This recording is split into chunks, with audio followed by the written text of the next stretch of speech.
সিঁড়ি আমি উঠতেই পারছি না।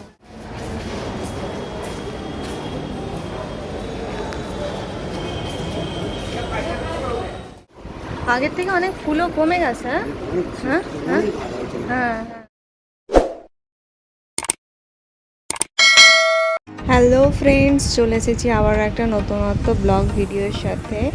তবে এই ভিডিওটা তোমাদের সাথে অনেকদিন থেকেই শেয়ার করব ভাবছিলাম, কিন্তু শেয়ার করে উঠতে পারছিলাম না, কারণ বাড়ির কন্ডিশন এমনই, সবারই মন মেজাজ খারাপ, তার সাথে আমারও মনটা খুবই খারাপ। তাই একটা ব্লগ রেডি করতে গেলে তো অনেকটা সময়ের দরকার হয়, মুডের দরকার হয়, কিন্তু সেই মুডটাই পাচ্ছিলাম না। অনেক কষ্ট করে ভিডিওটা অবশেষে তোমাদের সাথে শেয়ার করতে চলেই এসেছি, শুধুমাত্র একটাই উদ্দেশ্য নিয়ে, যে তোমরা একটু প্রার্থনা করো যাতে তাড়াতাড়ি আমার জেঠু সুস্থ হয়ে বাড়ি ফিরে আসে। বাড়িতে শুধুই সবাই কান্নাকাটি করছে, তাই একদম মন মেজাজ ভালো নেই। আমিও মাঝে মাঝে কেঁদে ফেলছি এদের সবার চোখের জল দেখে।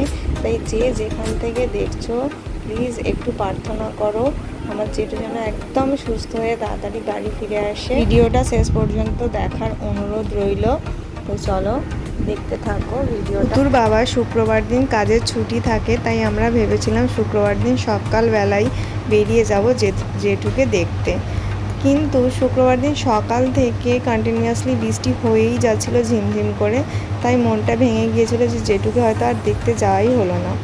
তারপরে দেখলাম 3টের সময় বৃষ্টি থেমে রোদ্দুর উঠেছে, তাই আমরা দুজনে স্কুটি নিয়ে সঙ্গে সঙ্গে বেরিয়ে পড়েছিলাম জেঠুকে দেখতে। 3টে সাড়ে 3টে নাগাদ বেরিয়েছিলাম, তাই বুঝতেই পারছো রাস্তাঘাটে কতটা জ্যাম। তো এই জ্যামের কারণেই আমাদের পৌঁছাতেও অনেকটা দেরি হয়ে গিয়েছিল। আর বিশেষ করে এই সাঁতরাগাছির রুটটা সব থেকে বেশি জ্যাম, এটা পেরোতে পারলেই যেন মনে হয় তাড়াতাড়ি পৌঁছে যাব। কিন্তু দেখো প্রচণ্ড জ্যামের কারণে আমরা তো প্রত্যেকটা সিগন্যাল পেতে পেতে গেছি। অনেক দিন ঘর থেকে না বেরোনোর কারণে রাস্তাঘাট যেন সবই নতুন নতুন লাগছিল। পৌঁছাতে যত দেরি হচ্ছিল মনটা ততই অস্থির করে উঠছিল। ভাবছি কখন যে পৌঁছাবো, রাস্তাটা যেন আর শেষই হচ্ছিল না। তারপরে এত জ্যাম রাস্তার মধ্যে, বিশেষ করে এই সাঁতরাগাছি রোডটা মাথা গরম হয়ে যাচ্ছিল, এত জ্যাম। কি যে বলবো, যেন আর কিছু বলতেই পারছি না।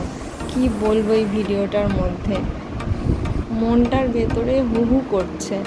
তোমরা যে যেখান থেকে দেখছো প্লিজ তোমাদের কাছে রিকোয়েস্ট করছি, তোমরা একটু সবাই আমার জেঠুর জন্য প্রার্থনা করো, যেন জেঠু খুব তাড়াতাড়ি বাড়ি ফিরে আসে সুস্থ হয়ে।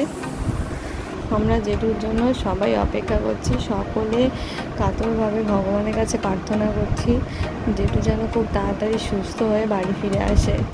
আর এইদিকে দেখো আমরাও কাছাকাছি চলেই এসেছি। সেই সেকেন্ড ব্রিজের ছবিটা তোলার অনেক দিনের আমার ইচ্ছে ছিল, সেটা বারণ, এইখানে ছবি তোলা নিষিদ্ধ, তাও আজ অন্যায় কাজ করে ফেলেছি ইচ্ছেটা পূরণের জন্য। আমরা যেদিন গিয়েছিলাম তার পরের দিনে ভোট ছিল, তাই কলকাতা এরিয়াটা খুবই শুনশান ছিল, ফাঁকা ফাঁকা ছিল, চারিদিকটা ব্যারিকেডে ঘিরে দিয়েছিল। আর এই জায়গাটায় আমার হাজব্যান্ড বলছিল ছবি তুলিস না, এখন ফোন রেখে দে, এখানে অনেক রকম নিয়ম আছে, ও আসে যায়, ওর কাজ এদিকে, সেজন্য ও জানে, আমি তো জানি না কিছু, তাই ও আমায় বারণ করছিল। তাই কিছু কিছু জায়গা তোমাদের স্কিপ করে দিয়েছি। আর দেখো ভোটের জন্য বাস দিয়ে ঘিরে দিয়েছে, পরের দিন ভোট ছিল কলকাতায়, সেই জন্য ইডেনের কাছাকাছি চলে এসেছি। দেখো তোমরা নিশ্চয়ই চিনতে পারছো জায়গাটা, এটা ইডেন গার্ডেন। প্রায় 2-3 বছর হয়ে গেছে, মানে মেয়ে হওয়ার পর থেকেই আর কলকাতা সেভাবে ঘোরা হয় না, আসাও হয় না, তাই অনেক কিছুই বদল দেখছি আর নতুন নতুন লাগছে। তাই আমিও ধাঁ করেই দেখছিলাম আর তোমাদেরকে দেখাবো, শেয়ার করবো বলে ক্লিপ রেডি করছিলাম। তো এই দেখো রাজভবন, এটা নিশ্চয়ই তোমরা অনেকেই চেনো, এর পাশ দিয়েই আমরা গিয়েছিলাম। ভিডিওটাতে ভয়েস দিতে গিয়ে আমি বুঝতেই পারছো, আমি কিছু বলতেই পারছি না, কারণ ভিডিওটা যতবার দেখছি ততবারই জেঠুর কথা মনে পড়ছে আর বুকের ভেতরটা কেঁপে উঠছে। কিছু বলতেই পারছি না, কি বলবো এখানে। মানে একটা মানুষ মৃত্যুর সাথে পাঞ্জা লড়ছে, সে টিকে থাকার চেষ্টা করছে, বেঁচে থাকার চেষ্টা করছে।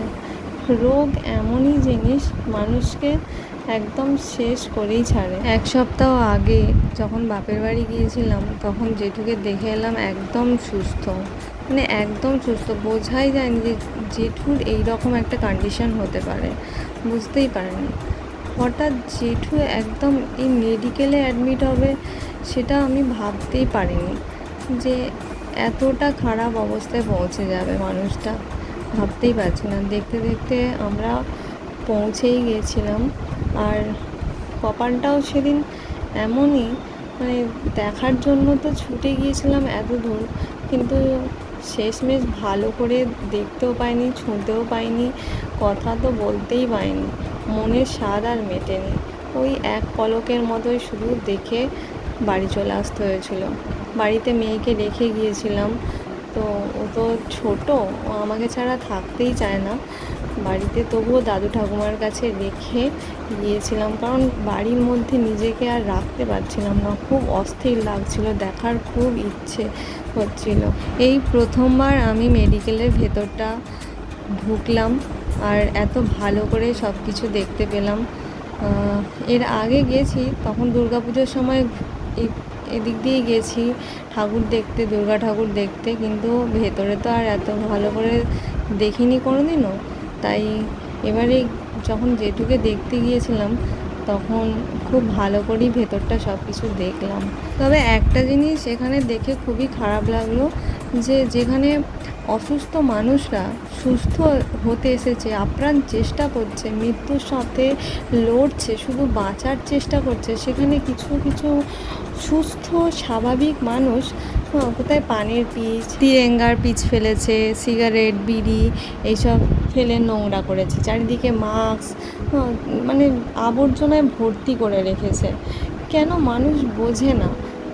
এসব দেখলে না খুবই খারাপ লাগে। এইসব এলাকাগুলো, এইসব এরিয়াগুলো পরিষ্কার পরিচ্ছন্নতার খুবই দরকার আছে। সুস্থ মানুষগুলো কেন এইসব জায়গায় এসে যে নোংরা করে বুঝে উঠতে পারি না। দেখে খুব রাগও হচ্ছিল যে ওরা সুস্থ হয়ে কেন সব কাজগুলো করে বেড়ায়, কেন বোঝে না ওরা যে পরিষ্কার পরিচ্ছন্নতাই সব থেকে বড় রোগ জীবাণু থেকে দূরে থাকার।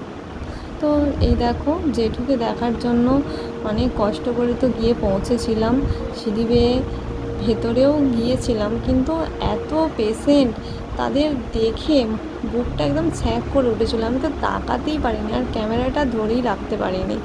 যে মানুষ, আমরা বাড়িতে আনন্দ করছি, হই হুল্লোড় করছি, এখানে হাজার হাজার মানুষ কীভাবে বেডের মধ্যে শুয়ে আছে। তো আমরা গিয়ে জেঠুকে ওখানে দেখতে পাইনি, কারণ জেঠুকে তখন ডায়ালিসিস করতে নিয়ে চলে গিয়েছিলো, আমরা তার আগে পৌঁছাতে পারিনি, অনেকটাই ওই জ্যামের জন্য দেরি হয়ে গিয়েছিল। সেটাই বাইরে বেরিয়ে ভাই বলছিল যে ডায়ালিসিস করতে 3-4 ঘন্টা টাইম লাগে।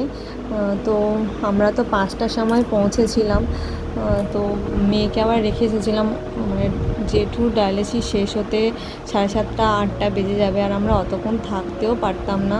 তাই এক ঝলক দেখার জন্যই আমি ভাইকে বললাম যে চল না একবার দূর থেকে যদি দেখা যায় আমি দেখে আসি, কারণ আমি আর বাড়িতে থাকতে পারছিলাম না, দেখার জন্য মন ছটফট করছিল।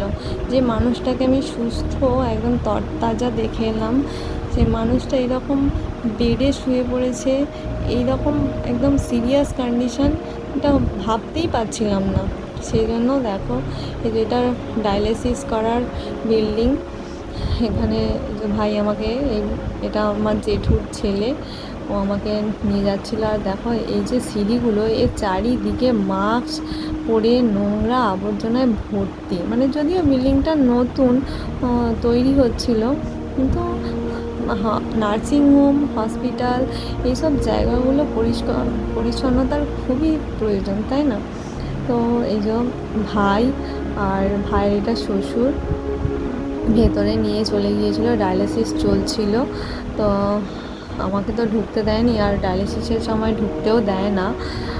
তো তবুও জোর করে একবার ঢুকে গিয়েছিলাম, শুধু এক ঝলক দেখার জন্য একটু অনিয়ম করেই ঢুকে গিয়েছিলাম, গিয়ে দেখেই সঙ্গে সঙ্গে বেরিয়ে এসেছিলাম। তারপর কিছুক্ষণ বসেছিলাম, কাকুর থেকে আর ভাইয়ের থেকে জেঠুর কন্ডিশনটা জানছিলাম, কতটা কি সুস্থ হয়ে উঠেছে। কারণ ওরা তো জেঠুর কাছে সারা রাত থাকে, ওরাই সব বলতে পারছিল জেঠু কেমন কি আছে, কতটা ভালো আছে, কতটা ডায়ালিসিস করতে সুস্থ হয়ে উঠেছে। তো সেগুলোই জানছিলাম একটু, তারপরে আমি চলে এসেছিলাম। তো তোমরা একটু প্রে করো, আবারও বলছি একটু ভগবানের কাছে প্রার্থনা করো জেঠু যেন খুব তাড়াতাড়ি সুস্থ হয়ে বাড়ি ফিরে আসে। সবাই খুব ভেঙে পড়েছে, খুব চিন্তিত, সবাই অনেক আশা নিয়ে বসে আছে জেঠু যেন তাড়াতাড়ি সুস্থ হয়ে বাড়ি ফেরে। আমরা আর পারছি না এত কষ্ট সহ্য করতে। তো তোমরা সবাই একটু প্রে করো যেন জেঠু খুব তাড়াতাড়ি সুস্থ হয়ে বাড়ি ফিরে আসে।